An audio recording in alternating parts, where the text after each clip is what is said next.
Hello everybody and welcome to another Twilight Zone review. Today it is Season 3, Episode 22, A Piano in the House, written by Earl Hamner Jr. and starring Barry Morse as Fitzgerald Fortune and Joan Hackett as Esther Fortune. And let me just say that this is a very strange Twilight Zone episode with a very strange but somewhat interesting concept which doesn't really completely work. Now, the reason for this is that this episode really is not fun to watch in any way. You may find some of it interesting, but it's definitely not very entertaining in my opinion. And I'll go through that as I go through the episode. So we start with our main character Fitzgerald, and he goes to a shop. He is looking for a birthday gift for his wife. And he's very rude to the shopkeeper, but you can tell that he doesn't think that he is. And this is a very key point. All throughout the episode, it's an excellent setup for his character. To be fair, the shopkeeper's pretty rude back. He says, "You're wasting a lot of my time. Aren't you a salesman? Isn't that the point? Aren't you supposed to be selling this guy something?" But whatever. So they come across this piano, and he says, "My wife always wanted to play piano," Fitzgerald says. So the shopkeeper plays it to make sure it works, and you can tell that his moods change very suddenly back and forth, and that this piano has a strange effect on him, which will also be important for the rest of the episode. So then we go to Fitzgerald at home, and we are introduced to his wife Esther, and we find out the piano has arrived, and he tells her that he wants, I think it's a butler, his butler fired because he doesn't like his expressions on his face. This guy is a real piece of work. So he talks to his wife about the piano, tells her he bought a piano that already plays because she has no talent. Ouch. He actually comes right out and tells her she has no musical talent. So this guy, we get the point. He's a real piece of work. So when this piano starts playing, the butler, his name is Marvin, I believe, he starts smiling and saying how wonderful his job is. So this has changed him as well.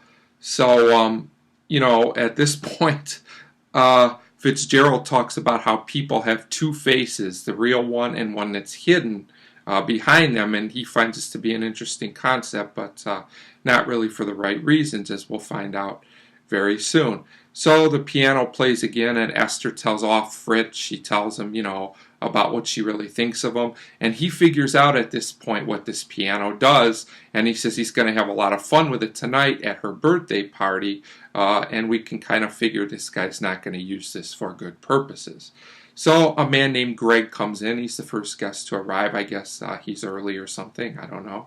And Fitzgerald uses the piano on him, and it turns out that he figures out through this that Greg really has a thing for his wife Esther, and that it appears that something was going on behind his back, but he really knew about it.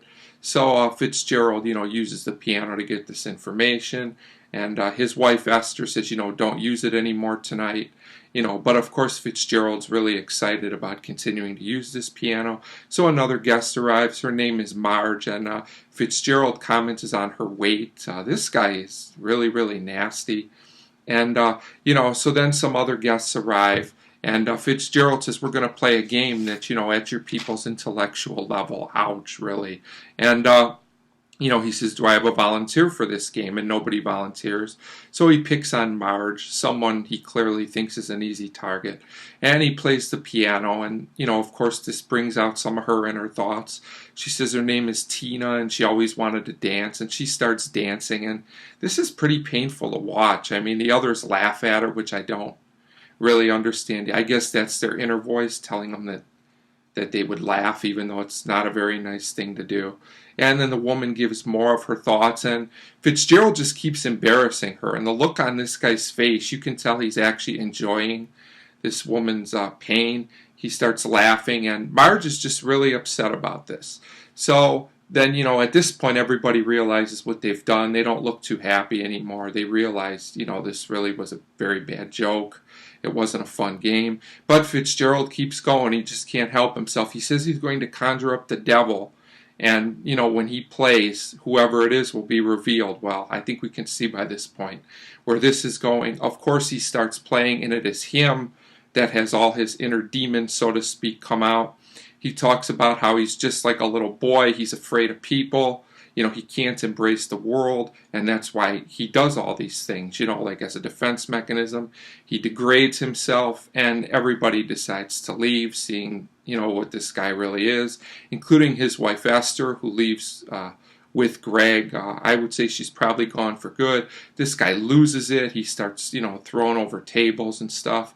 And the only one there with him is the butler, who tells him he's not funny anymore. So, not a happy ending for Mr. Fitzgerald. Now, my problems with this episode are two things. Number one, it's a little inconsistent how this piano works, even if you can buy the crazy concept, which, I guess they do a good enough job of having you buy it. Why is it that when the piano plays, only a certain person is affected at a time? Is it a person you target? Do you have to say their name? If that's the case, why was the butler affected earlier in the episode? There's just a lot of inconsistency with who this affects and why. I'm not really sure I totally buy that. It seems like whoever's affected is who's convenient for the plot, and that's never a good thing. The second thing about this episode is, and maybe this is the point, this isn't a fun episode to watch.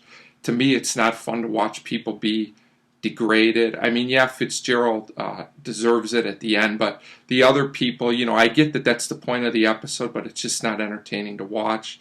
There are some good ideas. I like the thoughts of people's, the idea of people's inner thoughts being brought out. But on a whole, the episode just doesn't do enough to make it work. It's not an awful episode, and it might be interesting as a one-time curiosity. So overall, I'm going to give A Piano in the House a 2 out of 5. I would call this one an interesting failure, but, maybe worth one view. So a 2 out of 5 for Piano in the House. And as always, thanks for watching.